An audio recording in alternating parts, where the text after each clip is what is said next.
a scholar who I had the opportunity and I was blessed in my life to meet. His name was Shaykh Siddiq Bandwi. I had the chance to see him with my eyes. I was very young then, I didn't know who he was, but I had the opportunity to meet him. When he went to study, he left his hometown.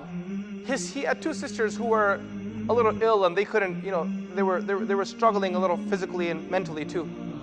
And he wanted to study the deen. His mother said to him, my dear son, don't hold yourself back because of your sisters. I'll take care of them. You go and study the deen. Go and fulfill your dreams. He didn't have any money, but his mom gave him the green light, so he said, why not go?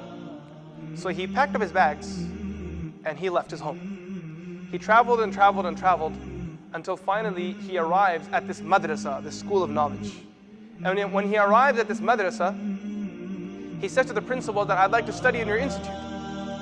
And the principal of the institute says, look, we can give you the knowledge for free, but we can't give you boarding and we can't give you food because students have to pay for that. So he says, fair deal. I'll take care of my boarding, I'll take care of my food. You guys just give me the knowledge. They agree on that. Every day he sits there and he studies, and in the afternoon, right, there was a long break that would be given to the students to take a midday nap, which was called qaylula, a midday nap, which is a sunnah of the Prophet ﷺ, a 2-3 hour midday nap. So during the midday nap, while all of his other colleagues were resting, he would stand up, he would go to the market, and he would ask if anyone wanted his services. There was a Hindu man in the community who said to him that I will take your services. And what will be your job? You have to take 2 metal buckets from my house. He lived on the 3rd floor. Walk down with these 2 metal buckets, travel out 1 mile, go down to that well, fill them up with water, and bring them back home. So you're gonna walk in the heat, it's the midday, okay, while everyone else is sleeping, with 2 buckets for 1 mile, fill them up with water, and then walk back 1 mile, and then walk up 3 stories with 2 buckets of water in your hand. Shaykh Siddiq Bandwi, he says, I didn't hear this story from him, like I said, directly, but one of his students actually lives in Chicago. And when I found out that that was his student, I made it a point to go and meet him. And I asked him that I've heard this story regarding your teacher. Did you ever hear him say this? And he said that every time I heard my teacher saying this story, he cried. And let me share the story with you directly so there's no narrator between you and my teacher besides me. And I said to him, Shaykh, please tell me the story. And by the time he finished off, he was also crying. He said, my teacher would study. And then in the midday nap time, he would go and fill up these buckets. And he was a weak man. He himself was physically struggling. But he would travel with 2 buckets, metal buckets, fill up water, bring them back. And when he would bring them back to this building, it would be almost Dhuhr Salah time. And that's when the break would end. So he would quickly begin to rush up up the floors. And sometimes what would happen was that the bucket would slip from his hand. And he would sit down there and he would cry. Because if he didn't deliver that water, he wouldn't receive his pay. And his pay was 1 piece of bread. And that day he wouldn't have any food at all. He said sometimes my teacher would slip that bucket when he was on the 2nd floor.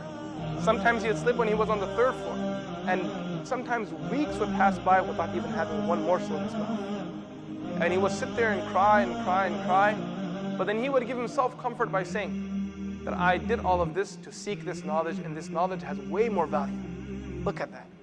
That's what you call value for knowledge. All of that just for 1 piece of bread. And the story doesn't end there. He actually did this for a few years, 4 or 5 years. 4 years he did this for. And when he was 4 years into his studies, another person from his hometown that he was from came to join this school. And that student had the same issue. He didn't have money, he wanted to study. The principal said, you can study, but no accommodation and no food for you. So he said to his friend that, you know what, Siddiq, I'm going back home. I don't have money, so I can't feed myself. So Shaykh Siddiq said to him that, look, you stay behind, I'll take care of your food. And every day when he would come back with that 1 piece of bread, he would break it in half and give it to his other friend. But you take half, let me eat half, and we'll study deen together. Shaykh Siddiq Bandwi says himself that because I didn't have accommodation, I would sometimes wrap myself in branches and leaves to save the water from soaking me and giving me bad fever. These were people. These were real people. My teacher's teacher. My teacher told us a story regarding his teacher, that when he went to study, he didn't have a place to stay. And he studied in that school for 4 to 5 years. And when he realized that he didn't have money to stay there, the people said to him that you can study here and we will allow you to sleep in the masjid. So in the corner of the masjid, he had a corner to sleep there, and he slept there for almost 3 to 4 years. And while he was sleeping there, there were times where it would get very cold. And it would get so cold that people in the entire city would be walking around with big blankets over them. If you go to these cold countries, right, people, they walk around with blankets around them. And he says that at nighttime, I couldn't keep myself warm because it was so cold. And he said what I used to do is that there were these long prayer rugs, you know, like they have in the masjids, long prayer rugs.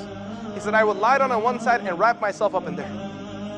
I would wrap myself up inside that prayer rug, and then I would go to sleep, because that was at least some form of keeping me warm. This was sacrifice that people made for this knowledge. These are true stories that I'm telling you about. These are not fake stories. When a person has value for the deen, then wallahi al-Amin, you will go above and beyond for this knowledge. But the problem is, you have to have value for that deen. Without the value of the deen, then how can any person ever have any knowledge, and do anything for the knowledge? Then all you want is to come to a free conference, and all you want is to go to the internet and watch up some YouTube video and make a few comments and become a cyber bully and go around talking about my madhab says this, your madhab says that, and this says this and that says that, you're a kafir, you're a mushrik, and go around bullying each other out on the internet because we don't have value for the deen. We talk about the deen like it's something like a cheap rag sitting on the ground.